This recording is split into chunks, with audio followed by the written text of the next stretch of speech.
Hey all, just thought I'd do another vlog style video here. I know I just did one that said like, who am I, which was super interesting, I know, and why I started the channel. I just wanted to quickly go over how I'm recording things, how I'm processing things, what kind of gear I'm using. I'm going to go through and do like different gear reviews and stuff. I'm going to present this in a much more realistic manner than most of the gear reviews you see on YouTube. Basically, realistically, how do I make videos, edit them? I don't know if you saw in my last one, but I'm learning to play the bass. How do I do all that on an extremely limited budget? I am by no means flush with cash. I am on a veteran's pension. I live in a small town in Queensland. I live here because I'm close to my son and grandson. As you saw in the last one, our eldest son lives with us, but I can live in this area and live quite reasonably, quite cheaply. So how do I do all this sort of stuff? What kind of software do I use? And how much did it cost me? And what is my setup? As I said, I want to make this a little bit more realistic. So it's going to come from a perspective of someone who hasn't used any of this real gear before. Yeah, okay, fine. I watched a lot of reviews on YouTube. But what I suppose, now please, I'm not trying to hack on other YouTubers or anything like that, but they are presenting their information from a position of where money doesn't seem to be much of an object to them. A lot of the stuff they review gets donated to them by the companies. So as I said in my last video, all of this has come out of my own pocket. How can just an average guy do this kind of stuff? Now, first point I have to make is that I am using a $2,500 digital camera to record these videos. A Nikon, it's a DSLR, it's a D7200. Now, it's not a vlogging camera by any stretch of the imagination. I got it to take photos with. I had this sort of gear lying around that cost me a lot of money, and I was thinking to myself, well, why not use it? Okay, so I'm going to quickly go through sort of how I've been able to achieve this from a pensioner standpoint.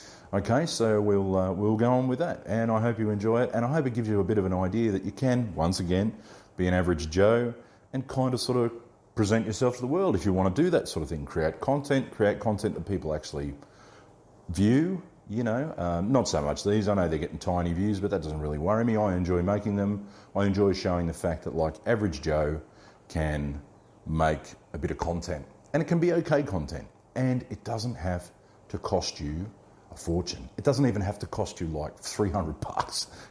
Anyway, so we'll go on. Well, this is basically where my home studio is set up, if you want to call it that.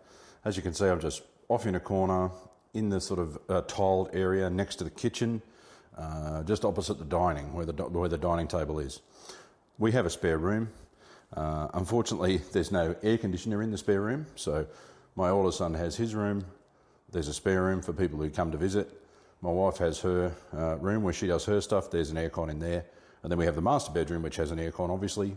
But that spare room doesn't have an aircon. So as you can see there on the wall, one of the main reasons that my computer and my studio is out here. The region that I live in, Queensland, gets fairly brutally hot in the summer. So more important than being sort of audio comfortable and, you know, in a quiet, nice quiet area, I'd rather be under the aircon so I can be nice and cool. All right. It's an old desk. I've had it for years. It's fallen apart, but it'll do. I'm just using my desktop computer. I built this about 4 years ago. It's got pretty good parts in it, so I sort of future-proofed it a little bit, so it does fine. A large monitor, a 27-inch monitor, which helps. Normally I'd have two, but the 27-inch monitor is fine. Mechanical keyboard, gaming mouse, all that sort of stuff. This is my very expensive desktop camera stand. When I made that first vlog that you've seen on my channel, I sort of priced up how much desktop stands were for digital SLRs and all that sort of stuff. And then I thought, well, you've got plenty of wood out the back. Once again, why don't you have a crack at making one? So I made one. This is just clamped to my desk, so with a G-clamp. So I probably will eventually join it to the desk. But at the moment, I'm not super happy with this. It's a bit wobbly and I want to fix it up, so it's just clamped to the desk. Now to hold the camera on, the camera's on a tripod. Now on the bottom of most DSLRs and mirrorless cameras as well, they've got a little thread, so it mounts to the tripod, you know. So I just found a compatible screw. I just had to put a couple of nuts on there just to sort of, so this thread didn't go in too much.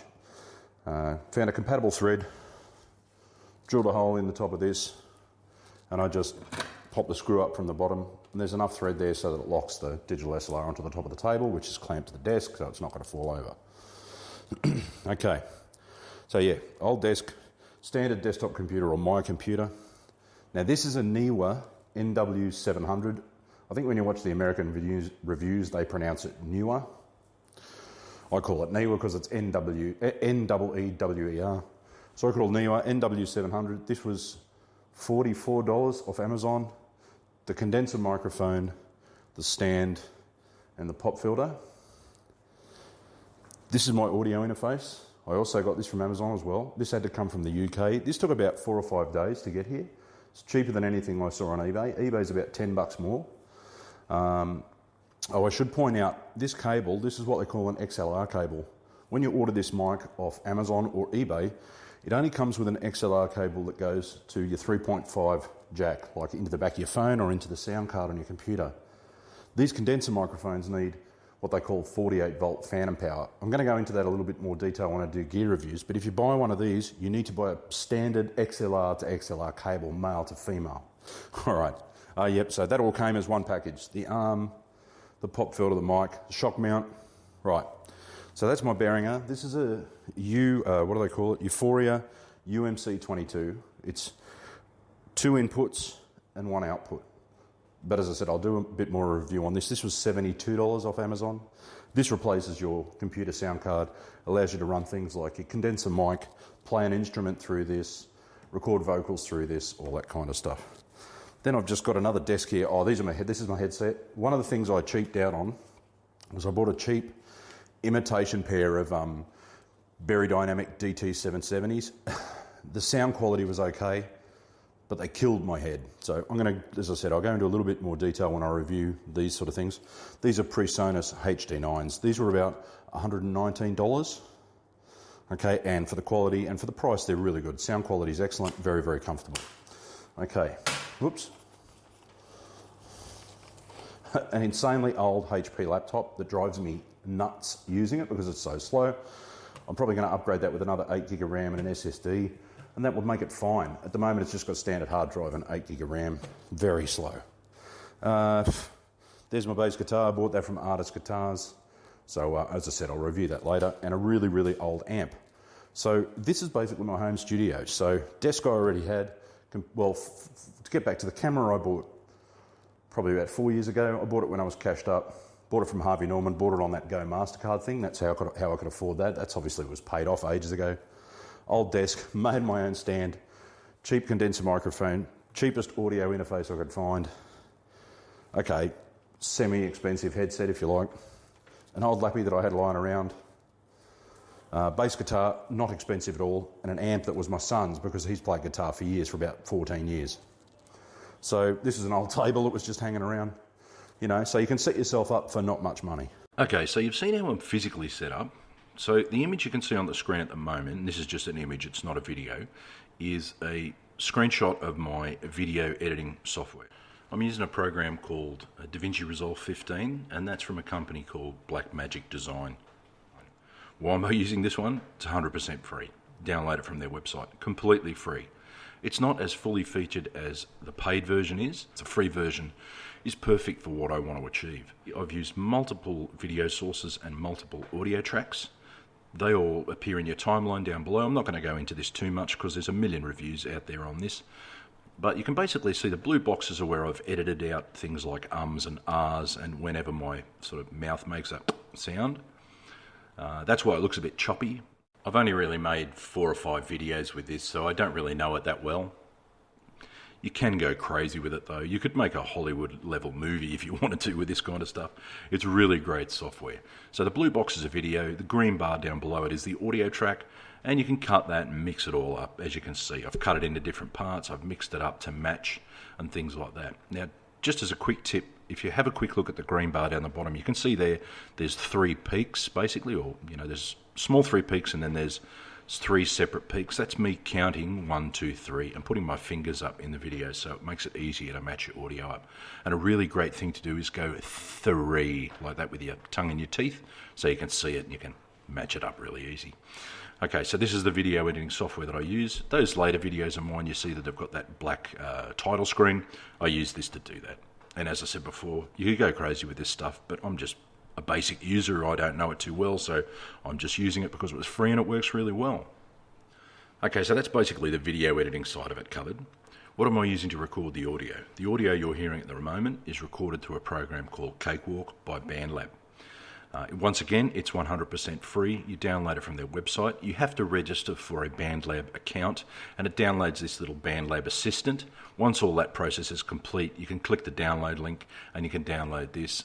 It's basically same as Davinci Resolve 15 was in video. This is the same in audio. It's a studio quality audio editing software. You could basically create a song on here that could win a Grammy.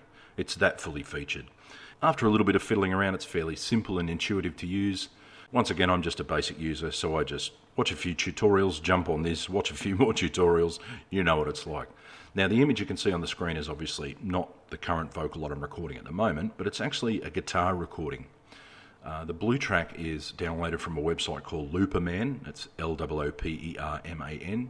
You register for an account on there, and you can basically download user-created loops like guitar loops, drum loops. This is a blues guitar loop track. Then below it is my actual bass guitar, recorded bass guitar. The brown track and the green track are both recorded by me playing the bass guitar into my audio interface and then using this software to record it. The reason it's a still image and it's not a video is because my playing sucks. So I really need to step up my game there.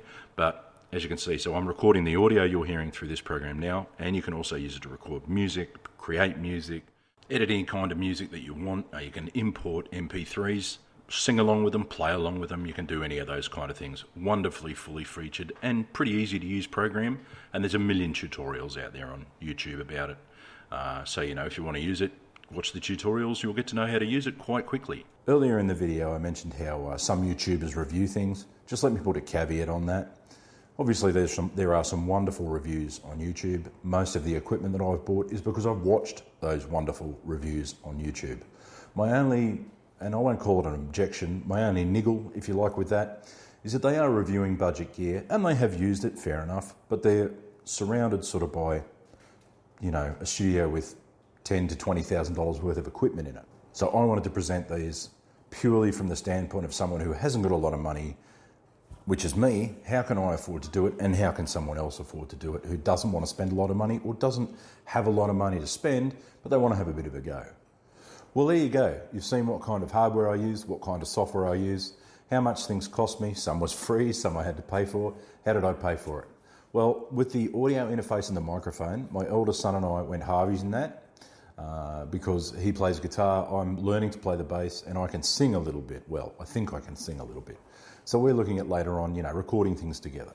So we were happy to go Harvey's in that. The other stuff, the guitar itself specifically and the headset, I found shops that took Afterpay and put them on Afterpay. I'm not the kind of person that has $400, $500, $600, not that I spent that much, but even $300 to just drop on something at a whim.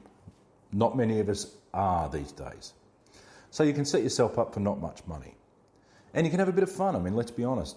Have a go. Like I say with a couple of the DIY videos on my channel, just have a crack. It's like my good old camera stand over there, you know, just build one, see what you do. Try and save yourself some money. You don't have to spend a lot of money to get into this sort of stuff. So I hope you found this informative. I hope I haven't bored you to death with this stuff. Thank you very much for your comments. Thank you to my subscribers. I appreciate it. Once again, this is not a monetized channel, so all of this has come out of my own pocket, as I've told you many times. I appreciate the comments, appreciate the subscribers, I appreciate the views, and I appreciate the fact that people might find these interesting. So thank you very much for watching, and remember, as always, duty first.